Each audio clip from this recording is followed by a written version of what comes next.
Tamo junto. Vamos falar do Corinthians agora, que joga no final de semana contra o Internacional, nesse nosso bloco informativo aqui do Bate Pronto. O Márcio Reis já tá com a gente. Jogo que pro Corinthians já tá mais tranquilo, né, Márcio? Depois da vitória contra o Vasco por 4-2, mas vale para melhorar um pouquinho a pontuação, o saldo de gols, e também o Mano Menezes está pensando em colocar jogadores mais novos para rodar o elenco, né? Inclusive jogadores novatos que tiveram um bom desempenho no jogo contra o Vasco devem ganhar chance no jogo de sábado do Campeonato Brasileiro. Márcio Reis. Muito boa tarde, Gabriel, todos que acompanham aqui o Bate Pronto. Bom, o Corinthians ele tá mais ou menos tranquilo, né? Matematicamente ainda precisa de um ponto para poder se livrar desse fantasma da Série B, isso porque ontem o São Paulo acabou vencendo o Bahia e deixou a equipe baiana com 41 pontos. Então eles só podem chegar, somando esses dois jogos que ainda tem pela frente, 47 pontos. O Corinthians ele precisa de um empate nesse jogo, ou contra o Internacional no sábado, ou quarta-feira contra o Curitiba fora de casa. Um ponto garante o Corinthians já na elite do futebol brasileiro. Mas sim, os jovens do Corinthians que foram muito bem, principalmente Matheus Araújo, que entrou no decorrer da segunda etapa e deu uma assistência pro Giovani, outro garoto de 19 anos, que ficou muito tempo lesionado no Corinthians, tem seu contrato também renovado, esticou o contrato antes mesmo da lesão. Então teve eles, também teve o Wesley, outro jogador que entrou, que por muito tempo é o xodó da torcida, a torcida gosta muito dele. Em alguns momentos, nessa reta final, entrou em momentos que não foram tão bons assim pro estilo de jogo dele, acabou perdendo um pouco de confiança, mas ainda tem todo o amor da torcida, o Wesley. Então esses jogadores devem sim ganhar alguma minutagem a mais no jogo contra o Internacional e também contra o América Mineiro. É bom a gente lembrar que o Yuri Alberto, ele falou que tá desgastado fisicamente, né? Tá jogando um sacrifício nessa reta final. Então, até para poupar o camisa 9 do Corinthians, ele deve realmente ser utilizado um ataque mais móvel com essa garotada. Falando dos bastidores do Corinthians, que teve um desfecho já nesse último sábado, né? A gente já tem um novo presidente, mas ainda tem resquícios dessa última gestão dando punição, principalmente para o Alessandro Nunes e para o Duílio Monteiro Alves. Na partida contra o Grêmio, quando o Alessandro foi até a cabine do VAR, tentar entrar, encontrar alguém lá, sendo que não tinha ninguém, mas ele não sabia, obviamente, ele acabou passando e tomou uma punição.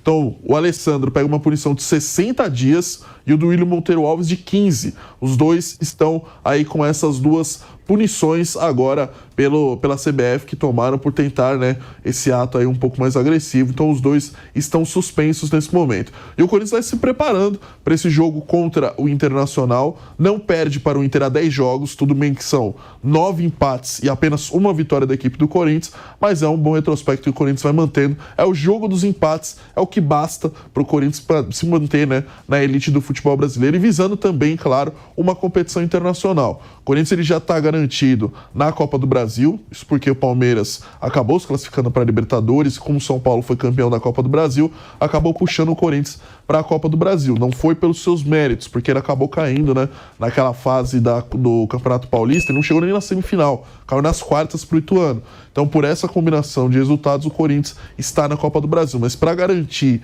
uma competição internacional, que agora o Corinthians só consegue a Sul-Americana, ele precisa pontuar no Campeonato Brasileiro. Então, ele precisa de pontos contra o Internacional e também contra o Coritiba, que ontem acabou jogando chopp no vinho do Botafogo, impedindo que o Botafogo continuasse ainda brigando pelo título do Campeonato Brasileiro.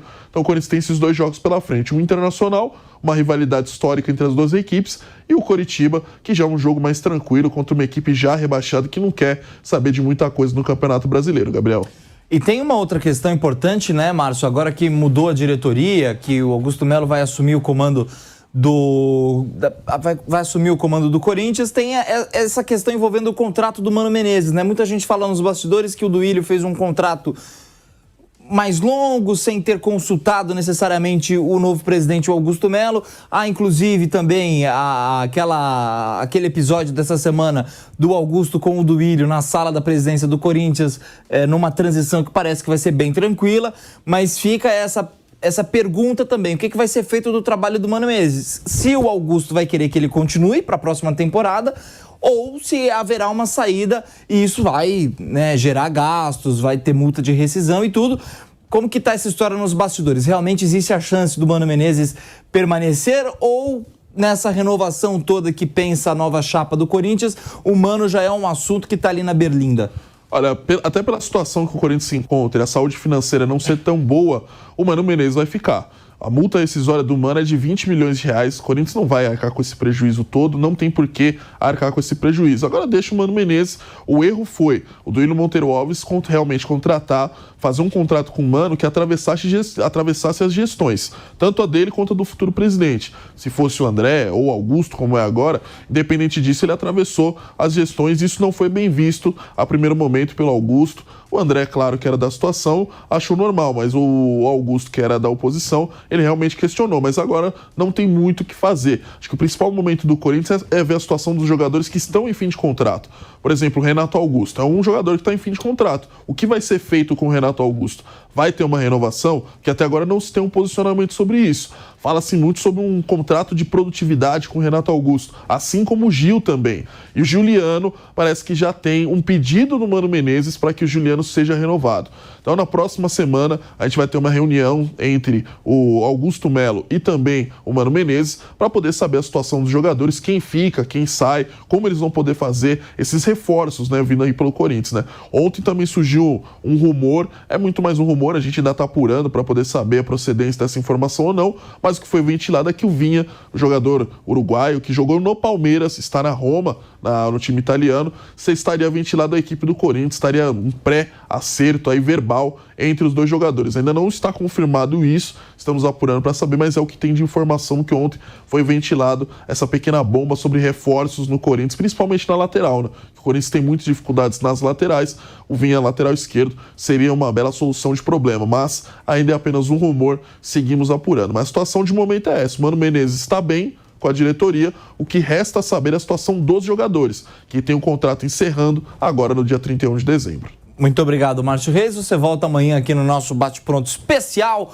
com mais informações do Corinthians, que joga no final de semana, cobertura total da Jovem Pan para esse jogo do Corinthians contra o Inter. Se despede da Arena em Itaquera no final de semana. Sinceramente, meu irmão, para mim, acomodação, isso é fato, é evidente, porque esse mesmo elenco, há um ano, na mão do Vitor Pereira, estava na final da Copa do Brasil e terminando o Brasileiro em quarto. O mesmo elenco. Não tô falando de troca de 20 jogadores, não. É o mesmo time. É o mesmo time e com a chegada de reforços, inclusive. Com a chegada de reforços. Então... a gente perdeu os essenciais, mano. Não, perdeu o Roger Guedes no decorrer dessa temporada, mas o Corinthians já tinha sido eliminado de forma vergonhosa no Campeonato Paulista. O Corinthians nunca foi um time convincente esse ano, tanto que mesmo com o Roger Guedes caiu na fase de grupos da Libertadores da América. Então o Corinthians ele é um time capenga já desde o começo do ano, mano. É que o Roger Guedes ele faz uma falta? Claro que faz. Era o único vivo do meio campo pra frente. Referência, né? Mas não dá pra falar que o Corinthians tava voando e aí quando o Roger Guedes saiu, o Corinthians caiu. Não.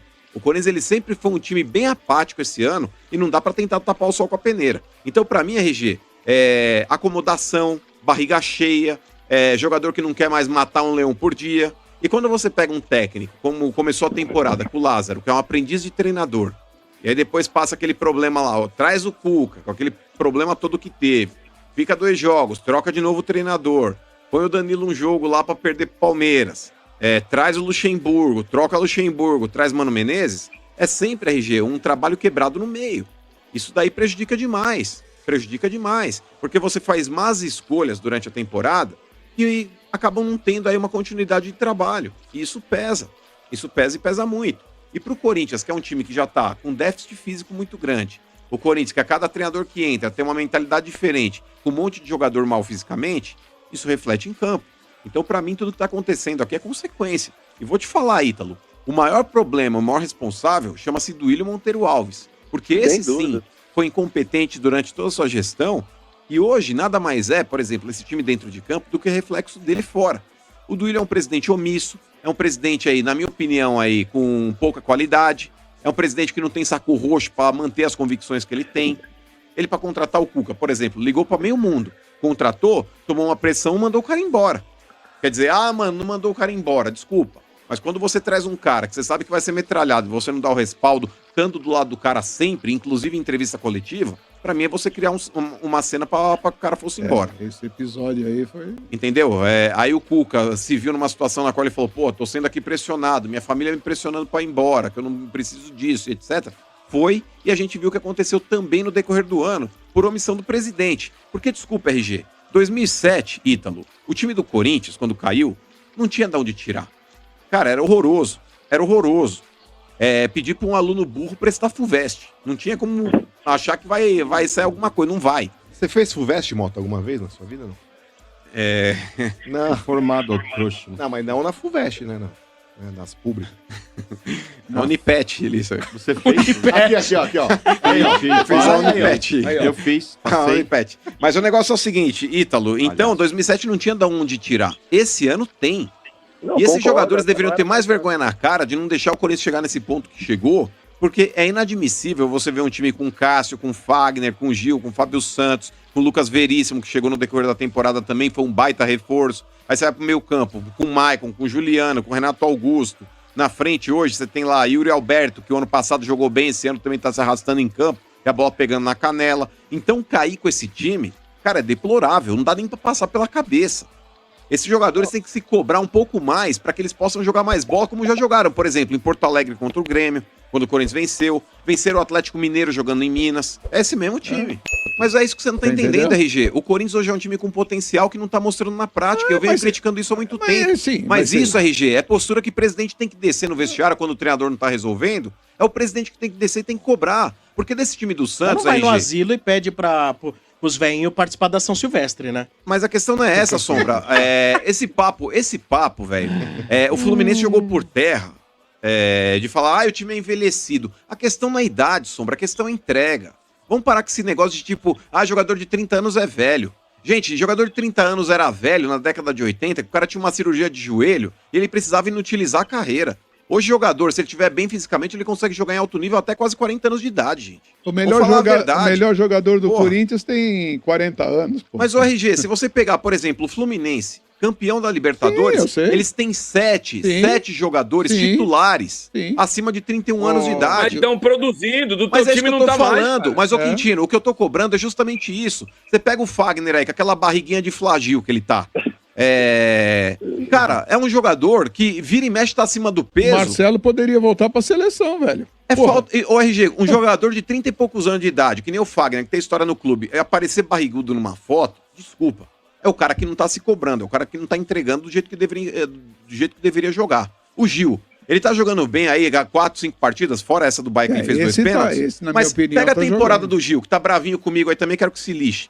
Pega a temporada do Gil. Tá jogando o que, o Gil? Tá jogando com o nome, irmão. É jogador que ganha aí 1 milhão por mês, tem que ser cobrado sim.